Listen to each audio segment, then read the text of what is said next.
Hi, welcome to Balla's kitchen. నా స్టైల్లో ఈరోజు చికెన్ బిర్యానీ ఎలా చేయాలో చూపిస్తానండి. ముందుగా స్టవ్ వెలిగించుకొని ప్యాన్ పెట్టుకోండి.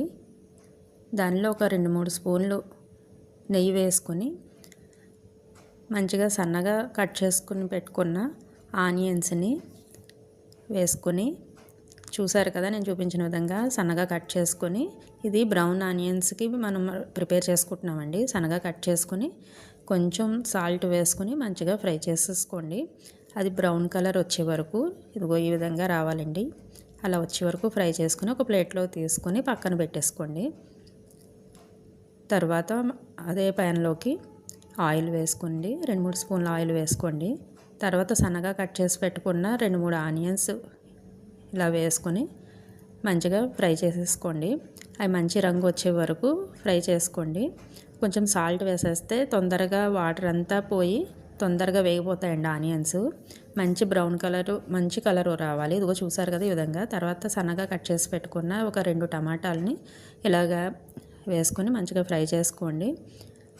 తర్వాత కొంచెం కారము, మీ టేస్ట్కి తగ్గట్టు కారము స్పైసీగా తినేటోళ్ళైతే 3-4 స్పూన్లు వేసుకోండి. నేను 2-3 స్పూన్లు వేసుకున్నాను. చూసారు కదా కలర్ ఎంత మంచిగా ఉందో ఆయిల్లో వేసేసరికి. ఇలాగా మంచిగా కరివేపాకు, పుదీనా కూడా వేసుకొని మంచిగా ఉడికించుకోండి.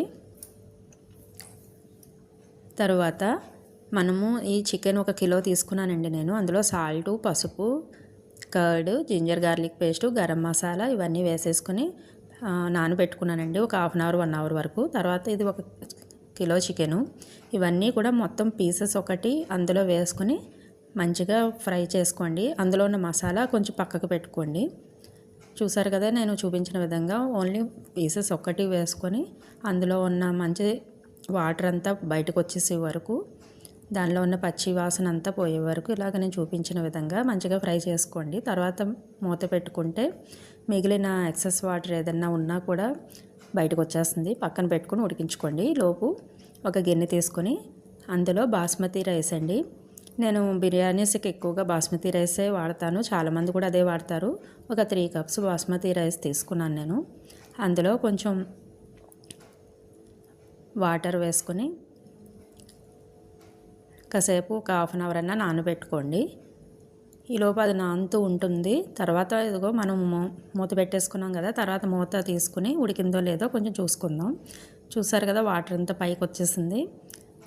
మనం చికెన్ హాఫ్ ఉడకబెట్టుకుంటే సరిపోతుందండి. ఎందుకంటే బిర్యానీలోకి వేస్తాం కాబట్టి అందులో మిగతాది ఉడికిపోతుంది. తర్వాత మనము పక్కన పెట్టుకున్న మసాలా ఇంకా ఉంది కదా వాటర్ది, ముక్కలు ఒకటే వేసాం ఫస్ట్. ఆ వాటర్ అంతా కూడా ఇందులోకి వేసేసుకొని మంచిగా ఇలా కలుపుకొని కొంచెం హాఫ్ ఉడకపెట్టుకోండి. ఇలా మళ్ళీ మూత పెట్టేసుకోండి. దాని మనాన అది ఉడుకుతూ ఉంటుంది. తర్వాత చూసారు కదా ఇట్లాగా ఉడికిపోయాక కొంచెం గ్రేవీగా నీళ్ళ ఉండగానే ఇది సేర్వాకి పనిచేస్తుందండి. ఈ ముక్కలన్నీ తీసేసుకొని మొత్తం ఒక గిన్నెలోకి అన్నీ తీసేసి పెట్టుకోండి. తర్వాత అదే ప్యాన్లోకి కొంచెం మళ్ళీ నెయ్యి, ఆయిల్ కూడా వేసేసుకొని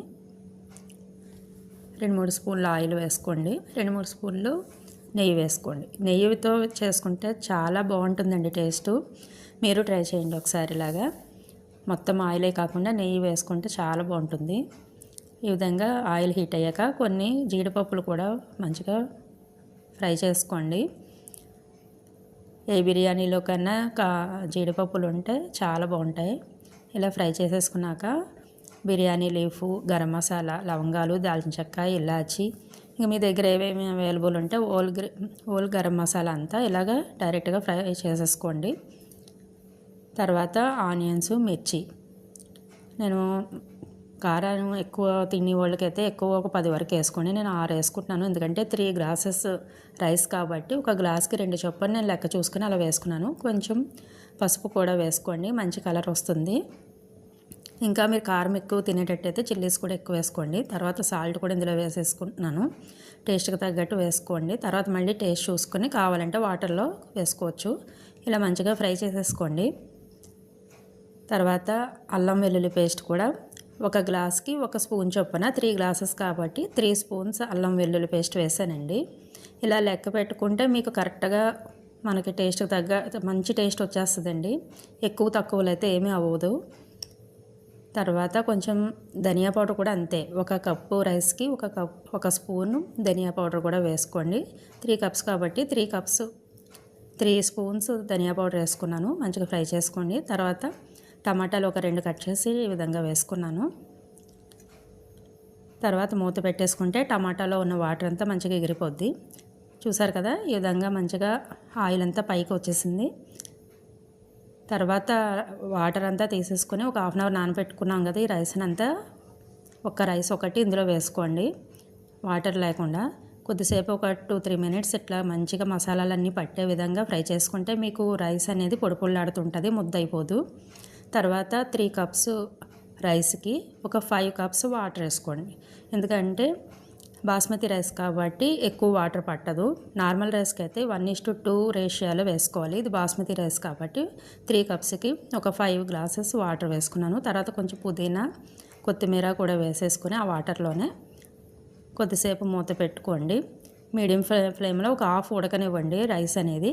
తర్వాత మనం ఉడికించుకున్న చికెన్ ఉంది కదా, అందులో ఓన్లీ ఒక పీసెస్ వేసి కొంచెం గ్రేవీ వేయండి. మిగతా గ్రేవీ సేరువా కింద ఉంచుకోండి. బయట సేరువా ఇస్తాడు కదా, ఆ విధంగా పలచగానే మనం దించుకోవాలి. అందుకనే చూసారు కదా, ఒక పలుకులానే ఉంది, హాఫే ఉడికింది. ఈ చికెన్ అంతా అందులోకి వేసేసుకొని ఒక గ్రేవీ ఒకటి పక్కన పెట్టేసుకోండి. కొన్ని కావాలంటే పీసెస్ కూడా మీరు పక్కన పెట్టుకోండి. తర్వాత ఈ బ్రౌన్ ఆనియన్స్ అన్నీ వేపు పెట్టుకున్నాం కదా, అవన్నీ పైన ఇలా స్ప్రెడ్ చేసేసుకుని పైన కొత్తిమీర, పుదీనా వేసేసుకుని ఇలా మూత పెట్టేసుకోండి. రైతా విత్ సేరువాతో రెడీ అయిపోయింది. Like, subscribe, share